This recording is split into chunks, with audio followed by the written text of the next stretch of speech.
হজরত ওমর রাদিয়াল্লাহু তাআলা আনহু এর ইসলাম গ্রহণ একটি ইতিহাস পাল্টে দেওয়া মুহূর্ত। হজরত ওমর রাদিয়াল্লাহু তাআলা আনহু ছিলেন তৎকালীন মক্কার অন্যতম প্রভাবশালী ও কঠোর স্বভাবের নেতা। ইসলাম প্রচারকারীদের প্রতি তার বিরক্তি এতটাই বেশি ছিল যে তিনি একদিন রাসূলুল্লাহ সাল্লাল্লাহু আলাইহি ওয়াসাল্লামকে হত্যা করার উদ্দেশ্যে বের হন।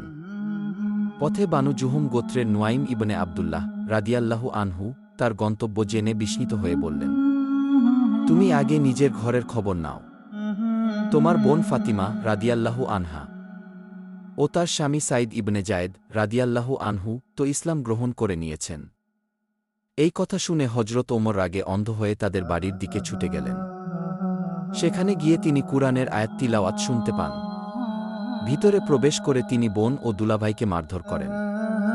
কিন্তু যখন তার বোন ফাতিমা রাদিয়াল্লাহু আনহা রক্তাক্ত মুখে বললেন, হ্যাঁ, আমরা মুসলমান হয়েছি, তুমি যা ইচ্ছা করো, আমরা আমাদের রাস্তা থেকে ফিরব না, তখন ওমরের হৃদয় একটু নরম হয়। তিনি বলেন, তোমরা যা পড়ছিলে তা আমাকে দাও, আমি পড়ে শুনি। এবার ফাতিমা রাদিয়াল্লাহু আনহা বললেন, না, আপনি পবিত্র নন, কুরআন ছুঁতে হলে আপনাকে অজু করতে হবে। সূত্র ইবনে হিশাম সিরাতুন নবী। হজরত ওমর রাদিয়াল্লাহু আনহু তখন অজু করে আসেন। এরপর তার হাতে তুলে দেয়া হয় সূরা তাহা এর কিছু আয়াত। তিনি পড়তে শুরু করলেন, তাহা, আমরা এই কুরআন তোমার ওপর নাজিল করিনি যেন তুমি কষ্ট পাও। সূরা তাহা 1-2 আয়াত পড়ে। এই আয়াতগুলো তার হৃদয়কে কাঁপিয়ে দেয়। তিনি বললেন, এ তো কোনো জাদু নয়, এটা তো সত্যবাণী। আমাকে মুহাম্মদ সাল্লাল্লাহু আলাইহি ওয়াসাল্লামের কাছে নিয়ে চলো।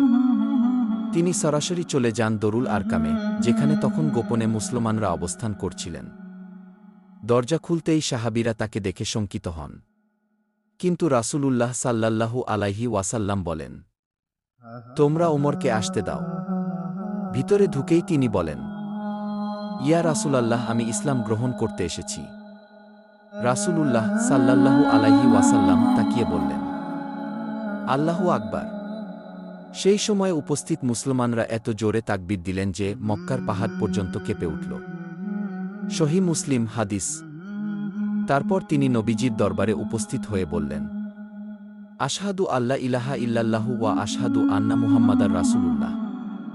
এভাবেই তিনি ইসলাম কবুল করেন। নবীজি সাল্লাল্লাহু আলাইহি ওয়াসাল্লাম খুশি হয়ে বললেন, হে আল্লাহ, ওমর ইবনে খাত্তাবের মাধ্যমে ইসলামকে শক্তিশালী করো। তিরমিজি। তার ইসলাম গ্রহণে মুসলমানরা প্রকাশ্যে আজান এবং নামাজ পড়তে শুরু করে।